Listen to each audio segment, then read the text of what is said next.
L'offre de moteurs ne laisse également personne insatisfait.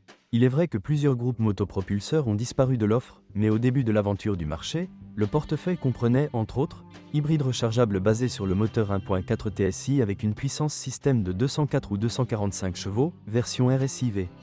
Ces versions ne sont cependant pas souvent vues dans les offres de voitures d'occasion. On rencontre beaucoup plus souvent des versions avec un moteur 1.0 TSI d'une puissance de 110 chevaux et un 1.5 TSI d'une puissance de 150 chevaux. Cette seconde proposition est particulièrement intéressante et recommandée. Il s'agit d'une solution optimale, et dans la version avec système hybride léger, E-Tech Mild Hybrid, en combinaison avec une boîte de vitesse DSG à 7 rapports, elle procure non seulement beaucoup de plaisir de conduite, mais aussi une grande dose de confort et économie. Puissance de 150 chevaux et couple de 250 Nm, transmission automatique, hybridation légère, système start-stop amélioré, mode navigation, etc. C'est une version à recommander. L'accélération de 0 à 100 km/h prend 8,6 secondes, la vitesse maximale est de 224 km/h, la consommation moyenne de carburant selon la consommation de carburant du constructeur est de 5,9 litres 100 km. Pour les clients les plus exigeants, il existe un moteur 2.0 TSI de 190 chevaux avec 4 roues motrices et une transmission automatique DSG. Ici, le sprint de 0 à 100 km/h prend 6,8 secondes, la vitesse maximale est de 239 km/h, la consommation moyenne de carburant est d'environ 7,3 L 100 km. Alternative ? D'une part, nous avons des moteurs diesel, c'est-à-dire 2.0 TDI de 115 et 150 chevaux. Cette dernière génère 340 Nm de couple et peut être associée à une transmission manuelle ou automatique, en option avec 4 roues motrices.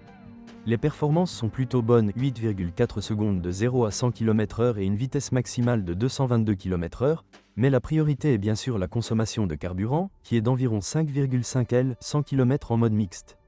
Il y a aussi quelque chose avec un accent sportif. En plus de la version RSIV mentionnée, hybride rechargeable de 245 chevaux, il existe également une RS normale avec un moteur essence 2.0 TSI de 245 chevaux et 370 Nm de couple.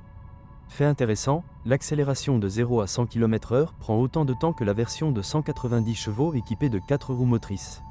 RS est un essieu, donc la traction est ici très importante. La vitesse maximale est de 250 km/h. Il existe également une version diesel de 200 chevaux.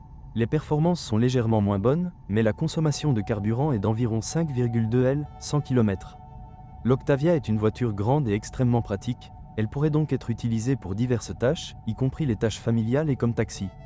Vous devez toujours vérifier le kilométrage et l'historique de la voiture.